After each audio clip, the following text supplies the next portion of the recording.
back for another video. I'm Melissa Muir. Today's video I want to show really quickly how I use an adjustable ingot mold from PepeTools. There's only a few of them left and several of my customers have bought one, and so they were asking questions on how to use them. Figured I'd do a really quick video, show you what it is that I do once I get an ingot mold, how I prepare it, and then how I use it to cast. So what I have here is I've got the ingot mold that I'm going to be using. It's an adjustable weight. It's 250 penny weights is what that weight is for casting. So you would measure out your casting grain or your silver or whatever else, and that's what you would expect to be able to cast with. Now, this is an adjustable mold. This one just barely came out of the wrapper, so it's kind of stinky. It has a little bit of the oil on it that keeps it from rusting. So what I want to do is I want to just kind of open this up. I have a paper towel and I just wipe everything down, get kind of that gooey residue off of there. That residue you're going to find on a lot of tools that you order because they don't want them rusting before they get to you. And so after this, it will be your job to make sure that you take care of everything and properly maintain it. So I'm just going to wipe everything off. You can see some of that grease that's coming off in there. And it really is stinky. But that stink will kind of go away as you use this more and more. All right. Now, once you have everything wiped down, you're pretty much ready to get everything prepared. Now, everybody does things a different way, so you may do yours a little differently. This is just something that works well for me. So what I want to do very first is I want to oil my mold. And I'm just going to use kind of a basic 3-in-1 type of an oil. And I want to put the oil in here, rub it around a little bit, and that's going to help so that my metal, my silver, my gold, or whatever it is that I'm using is not going to stick to this. Okay, I want to oil it very, very well. Now, the thing that's kind of nice about these adjustable molds, you make sure you get the spout in here so that it will pour in well. The thing that's kind of nice about these, and this is why they call it adjustable. So we have this opening here, but what I can do is I can make that smaller just by changing how I have everything laid out as far as that goes. So let's say that I want to make a strip of metal that's only about 1 inch wide. So you can see I changed the overlap on that, and now my mold is just a little bit better for that size. Just to show you how I'm going to do this, we now have the handle on here, and what I'm going to do is I'm just going to use this little screw here, the gnarled nut, and tighten that up, and now everything is going to hold its position and we're ready to go. It's very, very, very extremely important that you make sure that this mold is hot when you go to pour your metal in it. Never ever pull metal or pour metal into a cold mold because it won't, and it will spray out and you're going to have hot metal flying everywhere. So make sure you use the right precautions when doing this. So in my case, I have a 12-inch annealing pan that I'm going to do this in. Now another thing that I have here is this is my little crucible. I've got a little ceramic crucible that I do a lot of silver casting in. You'll see I have a casting that I'm going to go ahead and melt down. Also going to add a little bit more to this. This is also a lot more than that 250 penny weight, so I won't be able to pour all of it into this mold, especially where I've decreased the size of the mold itself. So keep that in mind.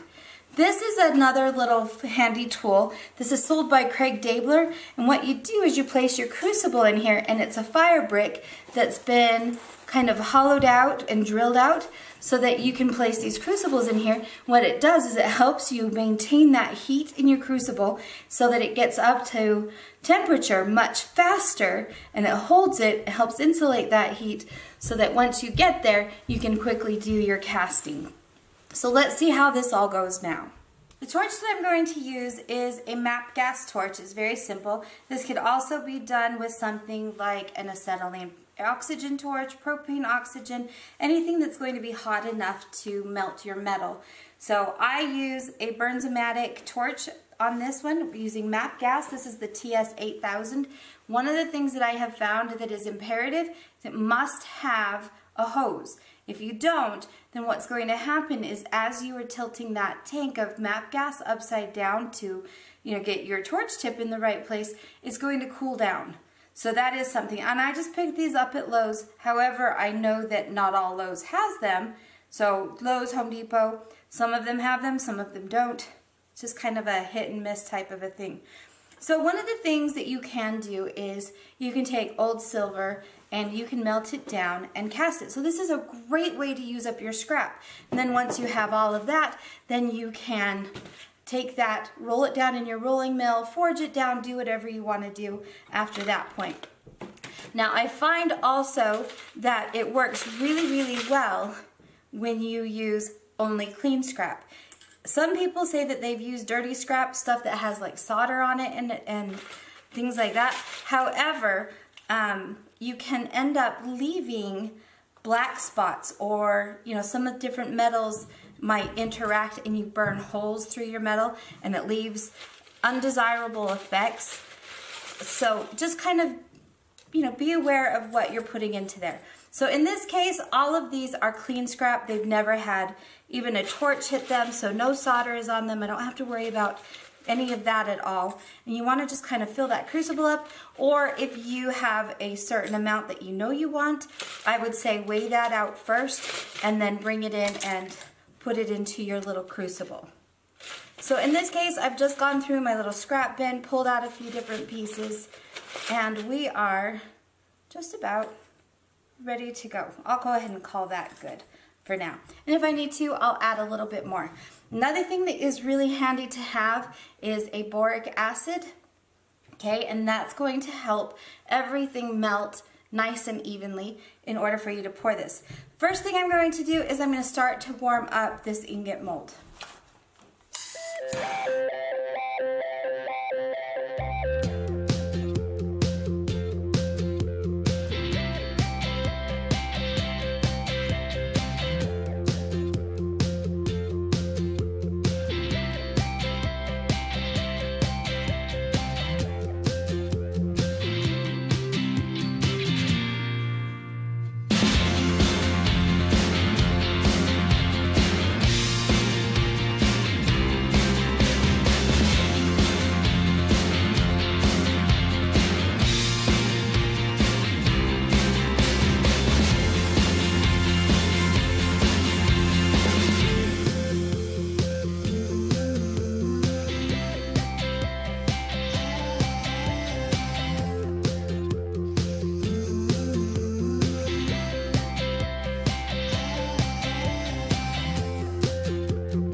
Now when you go to pour this in, you want to make certain, and you saw that I kind of heated up my silver and then I'd heat back up on this ingot mold. When you pour this in, you want to pour it in fairly quick, but not too quick. So it's not like when we were doing sand casting that you do a quick dump. This one you do need to have a little bit of control, especially since the mouth of your piece is so narrow that you need to kind of take your time to get it in there properly. Now, I did have a little bit that spilled out, so not a huge deal. It's not going to stick too bad, but I also don't want to touch this right now because it's extremely hot. So make sure you have the proper tools handy so that you can get to pieces without hurting yourself. Okay, so the next thing I'm going to do, I have a pair of gloves that I use with my sand casting, and I like to use these because they protect my hands.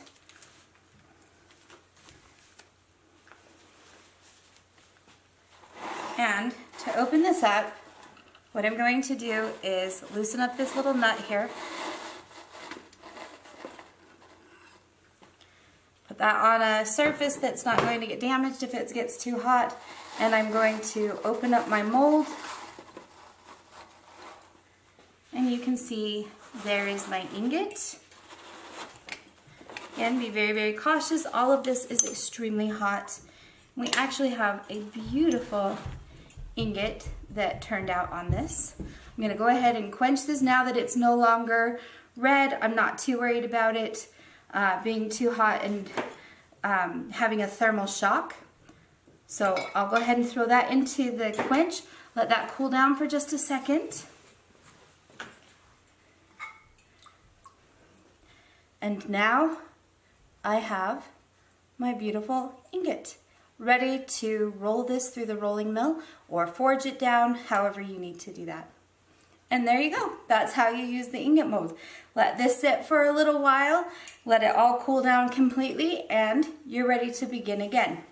I would suggest that each time before you do another casting, go ahead and rub this down with some more oil. There are other ways to do this. If I use an acetylene torch, I'll soot it up really well with the acetylene before I kick on any of the oxygen. But there you have it. I hope that helps, and let me know if you guys have any other questions.